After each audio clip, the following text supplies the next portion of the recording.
Hello everyone.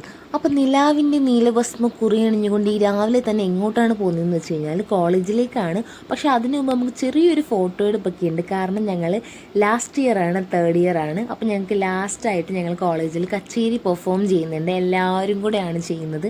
അപ്പോൾ അതിൻ്റെ ഒരു പോസ്റ്റർ ചെയ്യാൻ വേണ്ടിയിട്ട് ഫോട്ടോ എടുക്കാൻ വേണ്ടി എല്ലാവരും നല്ല സുന്ദരി കുട്ടികളായിട്ടും സുന്ദരൻ ചേട്ടന്മാരൊക്കെ ഉണ്ട്, രണ്ടുപേരുണ്ട് ഞങ്ങളുടെ ക്ലാസ്സിൽ. അപ്പോൾ അവരെല്ലാം ഒരുങ്ങി നല്ല സുന്ദരന്മാർ സുന്ദരികളായിട്ട് വന്ന് നിൽക്കുന്നുണ്ട്. അങ്ങനത്തെ ഫോട്ടോ എടുത്തു കഴിഞ്ഞാൽ എല്ലാവരും അതിനകത്തേക്ക് ആഞ്ഞു കിടന്ന് നോക്കുകയാണ്. സ്വന്തമായിട്ട് അവരവർ കൊള്ളാവുന്നതാണ് എല്ലാവരും നോക്കുന്നത്. അത് കഴിഞ്ഞ് നമ്മളത് ചെറുതായിട്ട് ലൊക്കേഷനൊന്ന് മാറ്റി പിടിച്ചിട്ട് എല്ലാവരും ഇങ്ങനെ നിരന്ന് നിന്നുകൊണ്ട് ഒരു ആറ്റിറ്റ്യൂഡൊക്കെ ഇട്ടൊരു ഫോട്ടോ ഒക്കെ എടുത്തിട്ടുണ്ടായിരുന്നു. അപ്പോൾ ഫോട്ടോ ഒക്കെ ഞാൻ ലാസ്റ്റ് കാണിച്ചാൽ ഞങ്ങളുടെ പോസ്റ്റർ ഞാൻ അവസാനം ഇട്ടേക്കാം. അപ്പോൾ അതേ അങ്ങനെ ഫോട്ടോ ഒക്കെ എടുത്തു കഴിഞ്ഞ് നമ്മളതേ സന്തോഷത്തിൽ തിരിച്ച് മന്ദം കോളേജിലേക്ക് നടന്നു പോവാണ്. പോകുന്ന വഴി എന്തൊക്കെയോ കാടും പടലും ഒക്കെ പറിച്ചെടുക്കുന്നുണ്ട് ഓരോരുത്തരും. അപ്പോൾ അത്രേ ഉള്ളൂ ഗായ്സ്, ഇതാണ് നമ്മുടെ കച്ചേരിയുടെ പോസ്റ്റർ. അപ്പോൾ അത്രേ ഉള്ളൂ, ബൈ.